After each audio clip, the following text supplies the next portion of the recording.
buenas tardes a ti y a todos los que se conectan. Soy Carlos Enríquez Calderón, soy el coordinador del Laboratorio Latinoamericano de la Calidad de la Educación de UNESCO, con los 18 países de Latinoamérica y el Caribe, incluido Colombia, y tratamos de aportar un granito de arena en la conversación de transformación educativa y el derecho a la educación.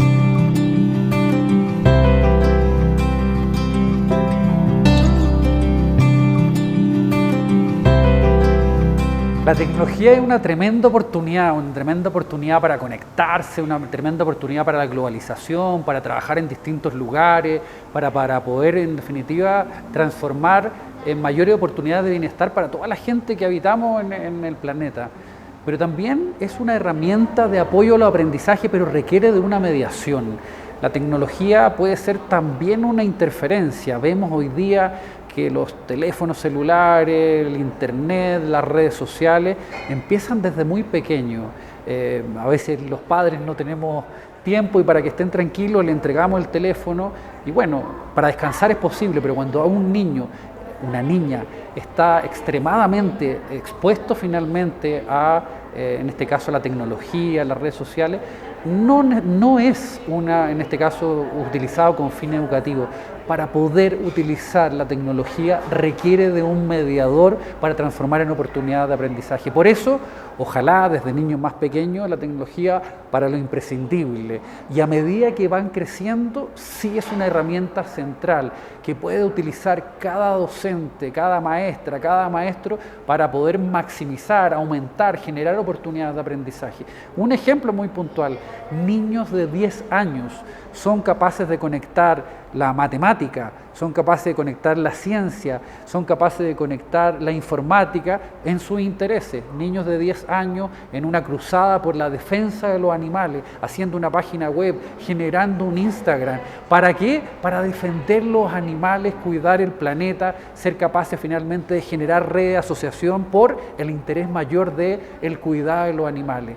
Esos fueron los maestros donde utilizaron la tecnología, el contenido, como mediador de un aprendizaje significativo mayor, que es este estudiante que es capaz, niña o niño, de adquirirlo, utilizarlo para aplicarlo y finalmente, insisto, ir incluso por un propósito mayor, el cuidado del planeta y ser protagonista de un mundo mejor.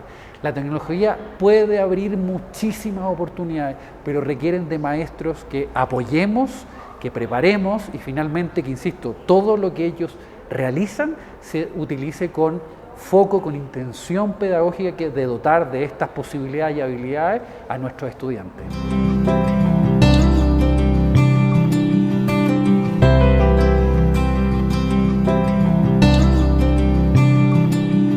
Primero, que estamos en un contexto de complejidades.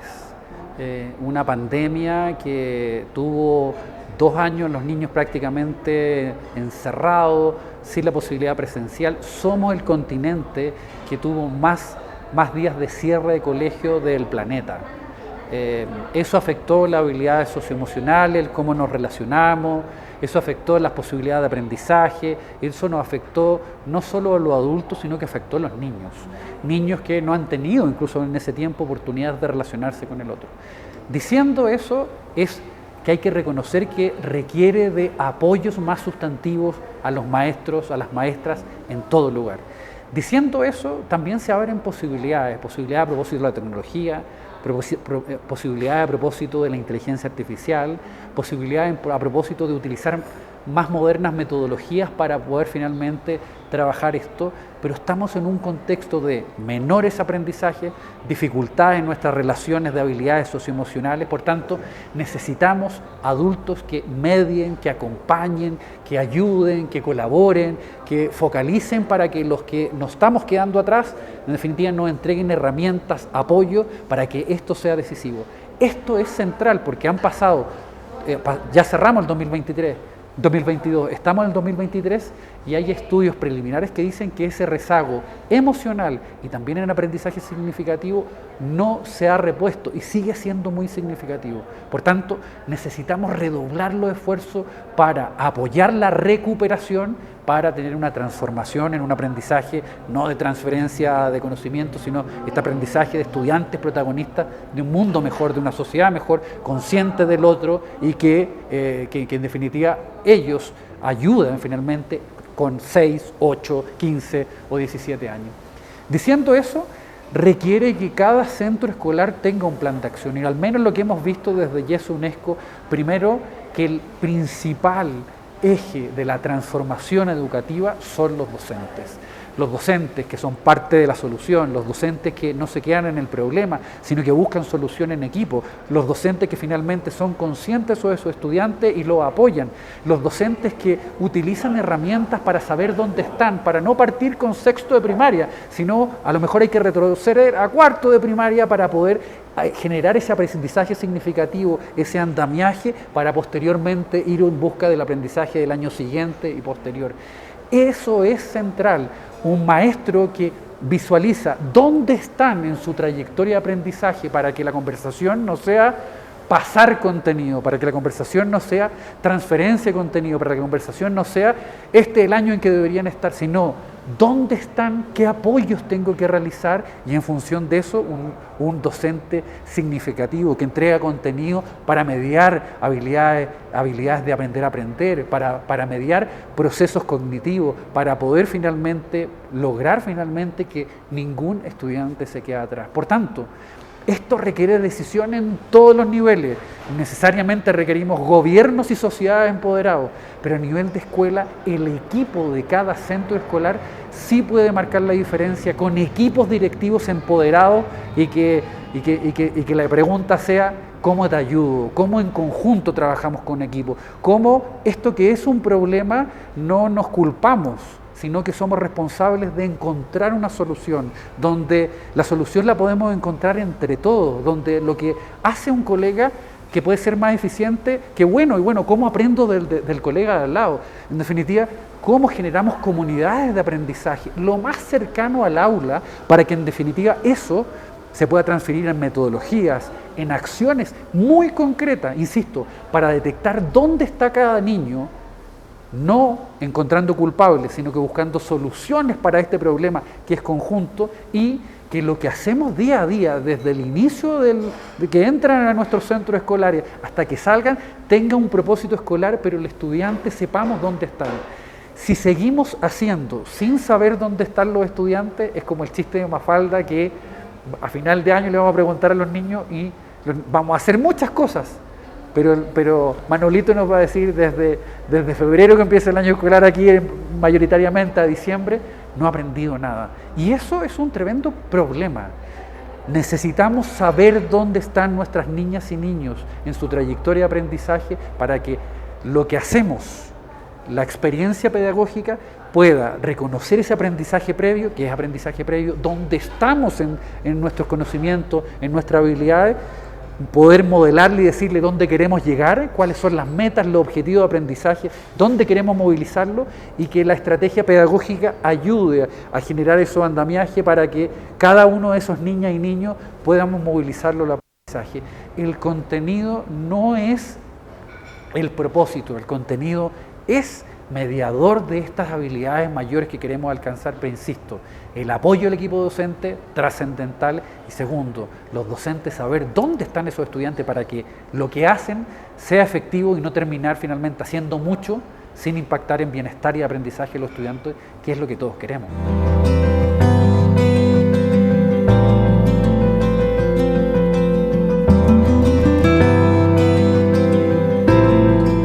Mira, yo creo que esa es una difícil pregunta, pero es central finalmente para todos los que están cerca del aula, la docencia, y lo difícil que la pandemia nos ha dicho, lo difícil que es la labor de los docentes que se preocupan de nuestras niñas y niños de poder aprender. Yo diría que la evidencia nos demuestra que más que lo que deberían aprender, que es el currículum, que es lo prescriptivo, más que lo que enseña el docente, la gravitancia de lo que aprenden. Por tanto, el currículum no importa, lo que enseño y planifico importa, pero la importancia de tener evidencias de qué están aprendiendo. Hacemos mucho, desde el currículum, de las modificaciones, desde la planificación y lo que hace el docente, pero miramos poco finalmente lo que sucede con los aprendizajes de los estudiantes. Diciendo eso, no se ha inventado un aparato, tenemos mucha tecnología, muchos videos muy buenos, YouTube, una serie de elementos de inteligencia artificial, pero no hay un aparato que en definitiva el maestro o la maestra haga una clase y después uno diga, ya, este aprendió esto. Para lograr un aprendizaje significativo necesariamente requiere confianza. Y eso es central primero, de no exponer, de sentirse seguro, de que el docente no me expone, de que hay un vínculo afectivo para yo equivocarme, para poder aprender, para poder preguntar, para levantar la mano, para que no me expongan. Si yo levanto la mano y recibo, me tratan mal, me hacen un comentario, yo no voy a levantar posteriormente la mano. Por tanto, lo primero tiene que ver con las condiciones del maestro para esa seguridad, esa confianza de querer aprender, de equivocarme, de intentarlo, de perseverar en mi proceso de aprendizaje. Segundo, la necesidad hoy día que los maestros profesionalicen sus decisiones. El maestro necesita tener todos los sentidos disponibles para poder ir sabiendo quién va avanzando, desde metodologías muy básicas, que chiquillos, niños, niñas, ¿quién está aprendiendo? En vez de decir sí, no, que donde es difícil decirse no, uno pudiese tener tarjeta amarilla, verde y roja, de ir visualizando si yo estoy tratando de tener un feedback, si hay más verde, igual vamos todos avanzando, si hay algunos amarillos, o si hay algunos verdes, o sea, rojo, me tengo que preocupar que no estoy siendo claramente claro con lo que quiero conseguir. Hay un sinnúmero de metodologías de evaluación formativa que no son un fin en sí mismo, pero el apoyo para la conversación mayor. Ir generando evidencia de todos los niños para saber que lo que estoy haciendo y lo que quiero que aprendan, ¿cómo voy haciendo para poder finalmente darme cuenta? Esto no tiene que ver con una prueba. Las pruebas son importantes en su momento, sino que tiene que ver con evidencia para clase a clase yo saber que esto queremos aprender y esto estamos logrando para que ninguno se me quede atrás y ojalá podamos avanzar en esa línea. Eso por un lado. Segundo, la importancia de recolectar qué voy avanzando en fortalezas y qué voy teniendo atrás en debilidades. Cuando la maestra o el maestro quiere que el niño sea capaz finalmente de leer, ¿qué va haciendo bien? ¿Qué le va faltando? Una retroalimentación muy concreta. No es que los estás haciendo bien, no nos sirve mucho eso. ¿Qué es lo que estás haciendo bien? ¿Estás haciendo bien en un texto que aparece en 2 párrafos? Lo que dice ahí, tú estás sacando la evidencia, la información para responder una pregunta. Por tanto, estás localizando una información, es capaz de esa habilidad. Lo más probable es que no va a decir localizar información, pero Miss, profesor, maestra, abuelo, mamá, papá, tío, soy capaz de en esta noticia del diario sacar información de lo que aparece en ese párrafo. Por tanto, él es consciente o ella es consciente de una meta de aprendizaje, de un objetivo de aprendizaje. Las metas de aprendizaje, mientras más explícitas son para nuestros niños, la internalizan para poder movilizarlo, para hacerse cargo, para ir en busca. Ejemplo, no soy capaz o queremos que tú seas capaz de, en función de la información que hay en estos párrafos, sacar conclusiones, inferir, interpretar. Por tanto, esa habilidad yo lo converso con mis estudiantes para que ellos sean conscientes de lo que están aprendiendo. El fin no es localizar información, el fin es que él es capaz de lograr inferir información para sus distintos procesos cognitivos cuando leerá noticias, cuando tenga en su trabajo, lo haga leer un documento, cuando tendrá que relacionarse con otros, cuando finalmente interactúa con otros. Por tanto, es ser consciente del propósito mayor y que le explicitamos a nuestros estudiantes el objetivo de aprendizaje. Adicionalmente, hay muchas otras formas, no es necesario que el maestro vaya evaluando cada vez, es posible cuando entre dos díganse, un niño lee, está leyendo y el compañero cuando sabe la rúbrica es qué es lo que debería hacer, le dice, mira, no te detuviste en los puntos, no hiciste la pausa en las comas, la pregunta cuando estamos aprendiendo a leer, no hiciste cuando una pregunta que es como tener una entonación distinta. Y no se lo dijo el maestro, sino que fue el compañero, la compañera que le pudo dar este feedback, esta retroalimentación para que la siguiente vez yo le diga, gracias por esto, y el que da feedback internaliza cuál es el objetivo de aprendizaje y el que lo recibe y que lo hizo, mejora también, tengo algo muy concreto para qué es lo que tengo que mejorar. Por tanto, esto es un tremendo desafío profesional.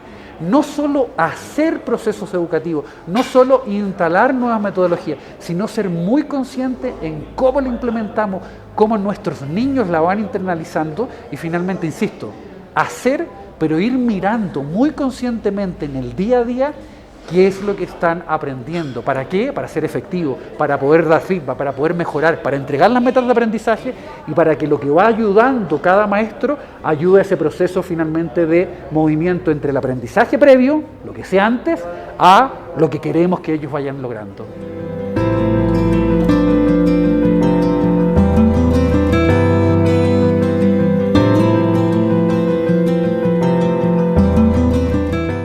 En educación no hay recetas, en educación no es que uno dice, mira, esto es lo que hay que hacer. A veces hay factores relacionados con mayores oportunidades de aprendizaje. Eso es muy importante decirlo porque no es copiar y pegar una experiencia, no es solo una cosa. Los maestros y maestras saben de la complejidad de lo que estamos hablando en los distintos lugares, el contexto es muy específico, pero sí diciendo ciertos elementos comunes. La evidencia que nos está demostrando, al menos del estudio del ERCE 2019, de nuestro laboratorio YESE UNESCO y también otros estudios posteriores, primero la gravitancia de los docentes. Un docente que es consciente, que quiere impactar en bienestar de su estudiante, que hace todo con un propósito, de nuevo, moviliza mayores aprendizajes. El docente cuando cree, trabaja y hace para poder que todo su estudiante aprenda y ninguno se quede atrás, ya es uno de los ingredientes centrales, más allá en este caso también de las competencias de los maestros. Segundo, el poder finalmente generar comunidades de aprendizaje. Siempre uno pregunta a los maestros en Latinoamérica y el Caribe y sí, dicen que colaboran, pero cuando uno le dice qué prácticas tienen instaladas para colaborar, es bastante menos la evidencia que nos dicen qué es lo que hacen para conectar, para mejorar en ese sentido. Tercero, que conecta con lo anterior de evidencia para la mejora, tener evidencia de dónde están los estudiantes para mejorar. Y cuarto, cómo son capaces, independiente del lugar, colegios con mejor contexto, pero con más bajo contexto, una alianza para nadie se quede atrás y que creemos y trabajamos para movilizar que toda niña y todo niño quiere aprender y puede aprender. Eso resulta en centrar ingredientes hoy, con la evidencia finalmente que tenemos en el laboratorio YESE, que demuestran que sí es posible, que se puede movilizar, de que tiene complejidad, por supuesto, que es muy fácil decirlo y muy difícil hacerlo realidad, también. Pero insisto, cuando hay equipos, cuando hay líderes pedagógicos, cuando suman a los estudiantes, cuando hay un propósito en el hacer y cuando en definitiva se construye una comunidad que más que centrarse en las debilidades y en las carencias, se centra en las oportunidades y en sus fortalezas para movilizar, claramente cambia la diferencia. Y en eso solo una invitación, si tú me permites, en los próximos meses desde el laboratorio YESE de UNESCO vamos a hacer una invitación a todos los países de Latinoamérica y el Caribe, 19 incluido Colombia, a visibilizar buena experiencia en habilidades socioemocionales. Decimos que es muy importante, pero los maestros nos señalan, bueno, ¿y cómo lo hago? ¿Cómo lo implemento? Y eso va a ir acompañado también en los próximos meses con un aporte para la enseñanza de estas habilidades socioemocionales, que no solo son en la escuela, también en la casa, pero para el aprendizaje socioemocional en el ámbito de la escuela, que sea un aporte finalmente a la conversación a los maestros, y por otro lado, aporte para la enseñanza en lectura y matemática ciencia, que ahí sí hay más evidencia en Latinoamérica, pero queremos seguir contribuyendo en esa lógica. Por tanto, yo creo que es muy importante al leer lo que tú dices, que no hay recetas, pero sí hay ingredientes que nos pueden ayudar a que nuestro plan mire elementos más efectivos para que ese plan y ese hacer sea algo que pueda generar, ser más efectivo, pueda movilizar, pueda impactar en el bienestar y aprendizaje de nuestros estudiantes, que creo que, insisto, que es el objetivo de todos los centros escolares que hoy día los ven, que están pendientes, que tienen ganas y que insisto, que les gustaría siempre de ser más efectivo en el hacer, en lo que trabajan. Yo quisiera darles las gracias por la oportunidad. Santillana hace muchísimo en Colombia y en la región por el derecho a la educación y la transformación escolar. La educación para los docentes que nos ven no es solo su trabajo, sino que es la posibilidad de impactar, de transformar vidas. Los que somos padres nos hemos dado cuenta en pandemia lo difícil que es y la necesidad de poder apoyarlo. Por eso, ojalá existan pactos en los países, de la sociedad civil, los gobiernos, de invertir más en educación. Lo necesitamos. Ojalá, eso es imperioso. Pero ya diciendo eso, el rol de los maestros y maestras es la piedra angular de la transformación educativa. ¿Y la transformación educativa qué es? Es que cada niño y niña ser capaz de liderar su proyecto de vida, contar habilidades para desenvolverse hoy día, con 5 años, con 8 años, con 10 años, con 15 años, con 20 años. ¿Qué significa eso? Que un niño de 8 años es capaz de comprender un texto, pero tener opinión, que es capaz de mirar el calentamiento global y tener opinión, es capaz de ver su barrio y querer cómo ser parte de la solución en el cuidado de los animales, en el cuidado de las áreas verdes, en el cuidado del planeta. Es querer que los adultos nos tratemos de mejor manera, es querer que él puede influir con 8, con 10, con 12 años en ser protagonista finalmente de un mundo mejor. A veces los adultos con los problemas no somos tan esperanzadores o no tenemos tanta esperanza en ese tipo de elementos, pero es dotar a cada niño en su momento de esas posibilidades. Y el docente cuando lo hace, cuando genera oportunidades, las asignaturas son un medio para esta transformación educativa. Cuando la maestra de lectura es capaz de poder decirle, mire, lee un texto, pero lo media para poder ser consciente de este mundo mejor, o cuando ve un gráfico para poder invitar a un mejor hacer, o cuando utilizo la ciencia para generar finalmente una plataforma de cuidar el planeta, son aprendizajes significativos de no una asignatura, sino una asignatura que los empodera, que los hace protagonistas para opinar en una mesa, para ser consciente con 10 años de risas, de alegrías, de encuentro, de preguntas en esa línea. Por tanto, no es como era antes que solo hablábamos los adultos. Es como ahora queremos que sí, que sean respetuosos, que sean conscientes del otro, pero que sean protagonistas finalmente de la construcción de su espacio, de su barrio, de su centro escolar. Y en eso, a los que nos ven, que mayoritariamente son maestros, gracias por lo que hacen, gracias por lo que hacen todos los días, y sí pedirle muy humildemente que ese hacer, para que sea más efectivo, tiene que tener una intención, no en el contenido, sino en mover los cimientos de cada uno de los niños. ¿Para qué? Para que con ruido y con todo finalmente nos tribute, nos ayude a que ellos sean conscientes de ir en busca de lo que quieren alcanzar, con un proyecto personal, pero conscientes de un colectivo y propulsores finalmente de su proyecto de vida transformador para una sociedad mejor. Insisto eso, por favor.